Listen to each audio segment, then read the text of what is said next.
तो तेरा ही आसरा जितेंद्र इंसान जगाधरी से। पूज्य पिताजी, जिम्मेवार से परमार्थ का पैसा अपने काम में चल जाता है और बाद में जिम्मेवार अपने पास से वह पैसा जमा कर देता है, तो क्या यह गलत है जी? यहां तक संभव हो परमार्थ का पैसा अपने काम में नहीं लगाना चाहिए कभी भी। बाकी बाई चांस ऐसा हो गया और उससे बढ़ के जमा करवा देता है तो मालिक खुशियां देता है, क्योंकि इस तरह से तो फिर जिम्मेवार जो हैं वो साथ संगत का पैसा इकट्ठा कर करके अपना काम चलाते रहेंगे और जब काम चल गया लौटाते रहेंगे दीन दुखियों की मदद के लिए। बल्कि ऐसा करने से उनको पाप लगता है और उनकी खुशियों में कमी आ जाती है और काम धंधा भी पीछे चला जाता है। ऐसा कभी करना नहीं चाहिए। हम जानते हैं कई जिम्मेवार अब भी ऐसा कर रहे हैं, साथ संगत से पैसा खा रहे हैं, कुछ ऐसा कर रहे हैं, हमें पता है सतगुरु की कृपा से। लेकिन श्याम मस्ताना जी के पवित्र वचनों को वो भूल जाते हैं कि सच्चे सौदे की माया लोहे के चने हैं, लोहे के चने। खा लिए ना तो हजम हो, ना उल्टी आए, ना टॉयलेट के रास्ते निकलें। जब तक जियोगे, जब तक कुलें जिएंगी, भोगना पड़ेगा, दुखी होते रहोगे। इसलिए ऐसा कभी नहीं करना चाहिए। सतगुरु को हाजिर नाजिर मान के हम कहते हैं कि हम अपने पे एक पैसा डेरे का लगने नहीं देते। जो सतगुरु ने जद्दी जायदाद बख्श रखी है वो पैसा, या फिर अपनी कुछ मेहनत का थोड़ा बहुत कोई पैसा आ जाता है, उससे रोटी खाते हैं, उससे कपड़ा, उससे अपनी गाड़ी तक लेते हैं। सवाल पैदा नहीं होता जब से आए एक पैसा भी अपने शरीर पे, अपने कपड़ों पे आश्रम का लगाया हो। सिर देने को तैयार है, बच्चों पे लगाना तो दूर की बात है, अपनी औलाद पे या जो जिसे आप कहते खून का रिश्ता होता है, सवाल पैदा नहीं, उसके लिए भी सिर कटवा देंगे अगर हमने एक पैसा भी लगवाया हो।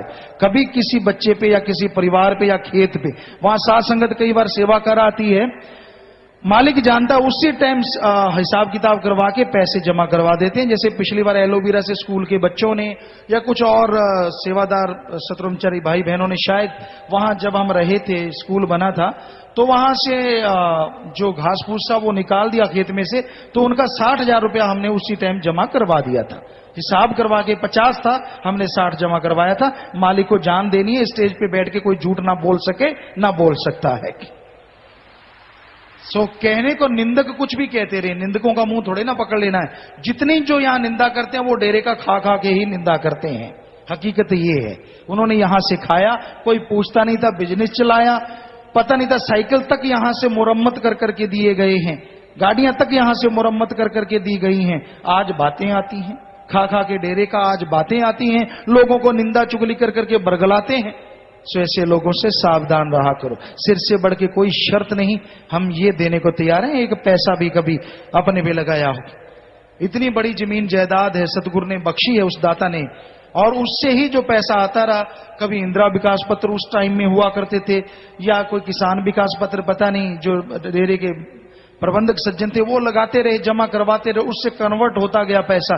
5 साल में दुगना, अगले 5 में वो दुगने वाला दुगना, और हर साल में कम से कम 8-10 लाख रुपया खेती का बच जाया करता था। कभी 6 महीने में 6 लाख आ गया, कभी साल में 11-12 लाख आ गया।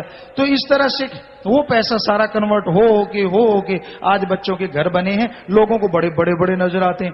तब यहाँ जमीन का रेट भी कुछ नहीं था जो उनके लिए जमीन खरीदी गई। तब यहाँ जो आश्रम में जमीन ली थी, तब शायद पूरा ख्याल में नहीं, शायद 15,000 रुपये ही था, पहले 4,000 रुपये एकड़ थी, और आज यहां पता नहीं लोग 50 लाख रुपए एकड़ मांग रहे हैं। जो यहां पहली खरीदी गई वो किसी से धक्का नहीं, तब रेट ही ये थे, कहते ये धक्के से किया गया। सवाल पैदा नहीं, लोगों ने खुशी खुशी रजिस्ट्रियां करवाई थी। फिर 35,000, फिर जो बच्चों को तब हमने खरीदी थी तो शायद 2 लाख रुपए, हमें याद आता है, दर्शन जी को यहां मालूम होगा, उन्हें ज्यादा पता है क्योंकि उन्होंने ही किया था। वो तो कह रहे थे नहीं, आश्रम में जिस रेट खरीदी है उस रेट, हमने कहा नहीं, जो आज का रेट है, और उस समय रेट शायद 2 लाख था, खरीदी थी शायद 50,000 को। तो ये आश्रम वाले कह रहे थे कि आपके बच्चों को देना है तो वो तो 50,000 में, हमने कहा नहीं, जो आज का रेट है शायद 1,90,000 था, हमने 2 लाख में वो जमीन खरीदी तब एकड़। मालिक को जान देनी है। तो साथ संगत जी, आपको जानकारी होनी चाहिए हमारे बारे में, खुली किताब है हम, कोई ऐसी नहीं जिसमें लॉक लगाओ।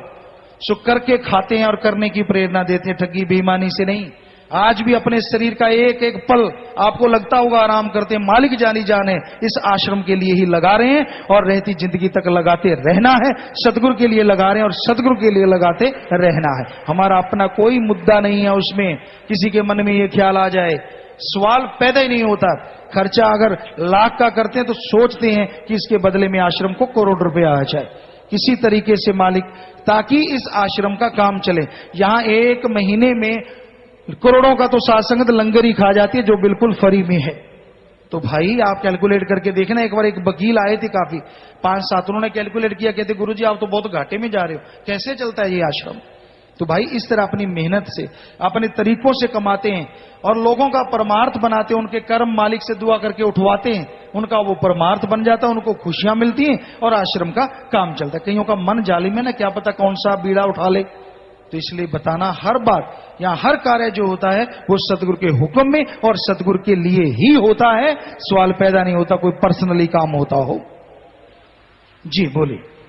इन्होंने नाम नहीं लिखा, इनका प्रश्न है, अंबाला शहर की नाम चर्चा में एक सोंटा गांव की बहन बहुत नाचती है और कहती है कि मेरी लीव कुल मालिक से लगी है। अगर जिम्मेवार उसे नाचने से रोकते हैं तो वह बहन जोर से चीखें मारती है और जमीन पर लेटने लग जाती है। इसे साध संगत डर जाता है।